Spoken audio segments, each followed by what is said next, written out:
It was soft like a girl, always small and soft like a girl, sort of dirty like a girl, until I cleaned it. Now it was small and clean, but still soft. I looked for the girl, the one who went with the sweater, but I didn't find her. I kept the sweater. McManus was a man-child, a big blonde hockey jersey with keds.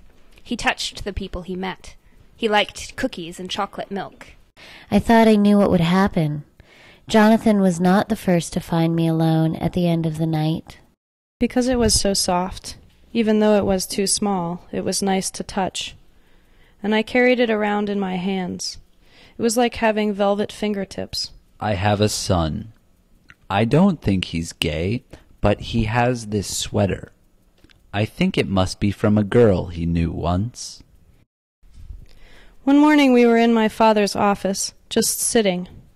Then it became cold, so we held each other, caressed each other for warmth. No one was around, so I started to undress, one slow piece of clothing at a time. Then I heard the front door open. I hurried to cover myself. I became hasty and rough. I shoved her into my father's desk drawer without thinking. I left in a panic.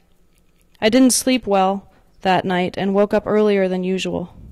I went past my father's office and saw her outside, just sitting there, all folded up and silent. So I picked her up to take her with me.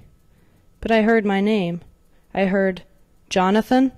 McManus had left me in there. We'd been fooling around a little in his dad's office, looking at some porn for ideas, when he got up and left. He didn't come back. Well, what do we have here? I looked over my shoulder, and McManus's dad was standing in the doorway. I was too stunned and frightened to speak. His dad saw the picture of a double penetration orgy on the computer screen behind me and licked his lips.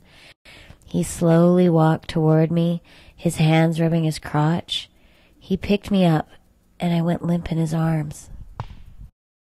Jokes, oh jokes, they can lead you into a maze, a joke maze. Johnny and I were drinking at Lefty Righty's playing the Who Can Sin Against God Faster game when I got busted. Busted for lying, embellishing, plagiarizing, and really just stealing something special from Johnny. Something that was his. I said, "I can shit metal, you should try it." He said, "You should try not to be so shitty." And I said, "Once I fucked a sweater and rubbed it in my father's face while he was sleeping." "That's my story," Johnny said. No one came to get it, Blonde John said. No one? It looks like it might be really nice, said Mr. McManus. Oh yeah, it's nice. It's cashmere. It's real soft, and no one ever came to get it, so it's mine.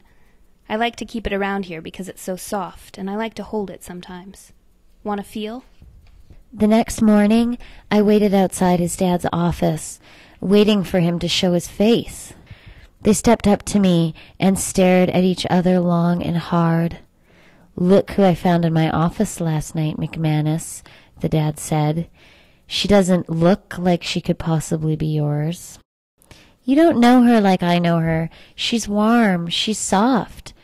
McManus grabbed my hand and brought it to his face, rubbing it, then offered it to his dad, who rubbed my hand on his beard. He believed me when he touched it, and it was soft. "You made your dad touch it? Dude, it's not like it's crusty." "Why isn't it crusty?" "It's too fancy for that." "It's not like I forced people to wear it or something. My dad just touched it once because I left it out.